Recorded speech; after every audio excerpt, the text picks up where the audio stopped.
Welcome to Story Time with Miss LaPerry. Today's story is Sulwe, written by Lupita Nyong'o, illustrated by Vashti Harrison. Sulwe was born the color of midnight. She looked nothing like her family, not even a little, not even at all. Mama was the color of dawn, Papa the color of dusk, and Mitch, her sister, was the color of high noon. Hardly anyone at school looked like Sulwe either. People gave her sister Mitch pet names like Sunshine and Ray and Beauty. People gave Sulwe names like Blackie and Ducky and Night. Sulwe felt hurt every time, so she hid away while her sister made lots of friends. Sulwe dreamed of being the same color as her sister. She wanted real friends too. So she got the biggest eraser she could find and tried to rub off a layer or two of her darkness. That hurt. She crept into Mama's room and helped herself to her makeup. Oh no! She would hear about this from Mama. Sulwe decided to work from the inside out and ate only the lightest, brightest foods.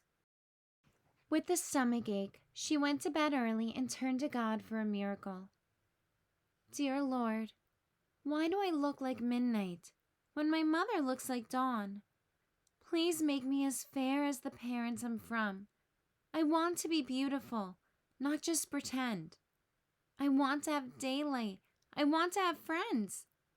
If you hear me, my Lord, and would like to comply, may I wake up as bright as the sun in the sky. Amen. When Mama came in to wake her for school the next morning, Sulwe rose to find not a trace of daylight in her midnight skin. Sulwe told Mama everything. Mama asked, "What is your name?" "Sulwe," she muttered. "And what does it mean?" "Star," Sulwe whispered. Brightness is not in your skin, my love. Brightness is just who you are.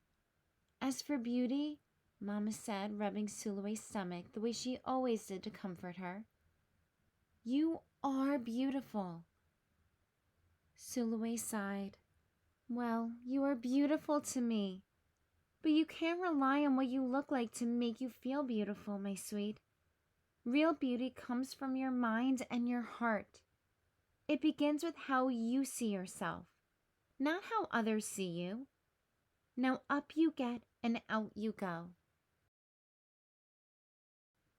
How could she, as dark as she was, have brightness in her? How could she have beauty when no one but her mother seemed to see it? How could she be a star? That night, a shooting star appeared at Sulwe's window. "The night sent me," the star said. "Come with me." Sulwe hopped onto the star and off they went.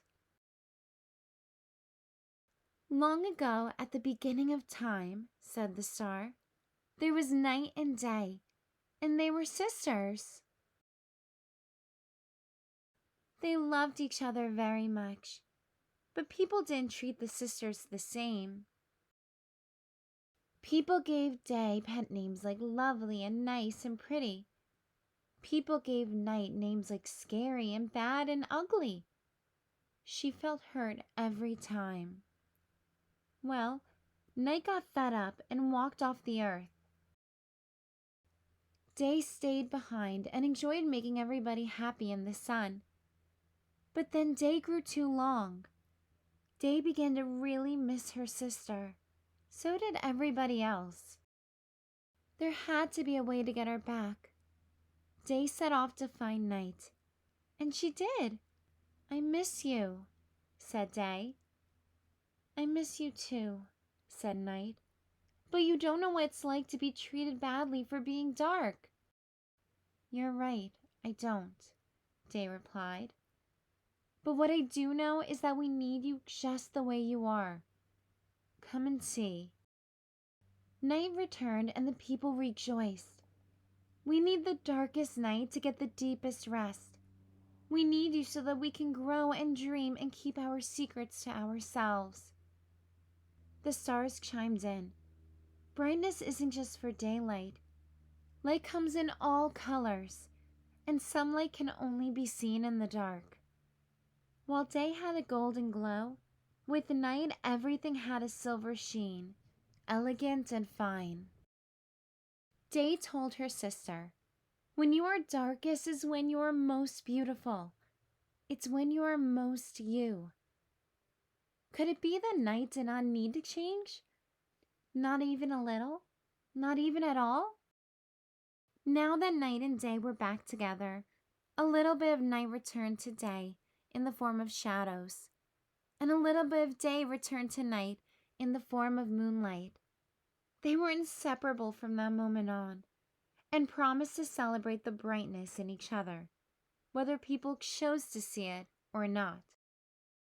"You see," the star explained, "we need them both, on their sunniest day and their darkest night, and every shade in between. Together they make the world we know, light and dark, strong and beautiful." Sulwe rose the next morning beaming. There would be no hiding anymore. She belonged out in the world, dark and beautiful, bright and strong. And if she ever needed a reminder of her brightness, she could look up at the sky on the darkest night to see for herself. The end. Thanks for reading along with me today. Remember to subscribe below to hear more stories. Have the best day, and remember to keep reading.